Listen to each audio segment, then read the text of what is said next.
Damien de Saint-Adelphe. Moi, je pense que Saint-Adelphe, j'ai vu ça passer en revenant de Québec.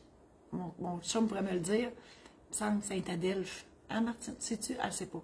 Il me semble que j'ai vu ça, c'est la grosse pancarte verte. Damien. J'ai entendu dire qu'il faut un délai d'1 an. Qu'il faut un délai d'1 an pour qu'une incorporation qu'on annule prenne vraiment effet. La réponse, c'est faux. Premièrement, une incorporation ne s'annule pas, elle se dissout. Vous allez dire, je joue sur les mots. Je trouve le terme annulé, pour moi, c'est comme juste une petite procédure de rien. On paye sur un piton, c'est fini, c'est pas tout à fait ça. C'est faut obtenir un certificat de dissolution du gouvernement, parce qu'une compagnie, c'est un certificat que le gouvernement nous envoie. C'est un privilège d'avoir une compagnie. Donc, après ça, pour la dissoudre, ça prend un jugement. Pas un jugement, qu'est-ce que je raconte? Un certificat de dissolution. Et ça, c'est nous autres qui fait ça. Donc, et c'est effectif au moment où on le reçoit, là. Donc, non, ça prend pas, il n'y a aucun délai. Par contre, je peux vous dire que pour dissoudre une compagnie, il faut absolument qu'il n'y ait plus aucun actif et aucun passif dans la compagnie. Ça serait trop facile de dire, au lieu de faire faillite, on va dissoudre la compagnie. On joue à l'autruche, on se met la tête dans le sable, puis on bouge pas, là, puis dans 1 an, ça va être correct. Personne, tout le monde va l'avoir oublié. C'est pas de même, ça marche.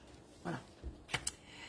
Je vous invite, premièrement, à partager cette chronique-là à tous ceux et celles dans vos amis Facebook que ça pourrait intéresser. Je vous invite aussi à visiter mon site Internet qui n'est pas encore prêt. Ben, il est là, mon site Internet. Mais, Madame Rinflet, il n'est pas encore top-notch, on travaille dessus. Et en septembre, il va être vraiment tout changé. Mais tous les programmes en ligne sont là, mes outils sont là, mes coordonnées sont là, donc tout est là. Vous pouvez y aller. Il y a aussi ma maison d'édition, donc Martine vous a mis les liens, maisondédition-saint-laurent.com. J'ai écrit des livres aussi d'anecdotes notariales qui se sont passées durant mes 30 années de pratique. Lecture légère d'été, si ça vous intéresse. Le but, dans le fond, mon but ultime dans la vie, à part d'être notaire, c'est de vous aider à l'apprivoiser, ce personnage-là de notaire, que vous pouvez penser qui est beige, drabe, qui coûte cher, qui parle en chinois, etc. Donc, mon but, c'est de vous accompagner, de vous aider à vous préparer avant d'aller le voir.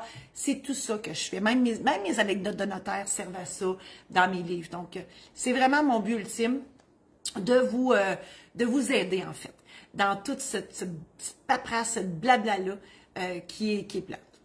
Je l'avoue, c'est très plate. Alors, merci infiniment d'être là et on se revoit la semaine prochaine.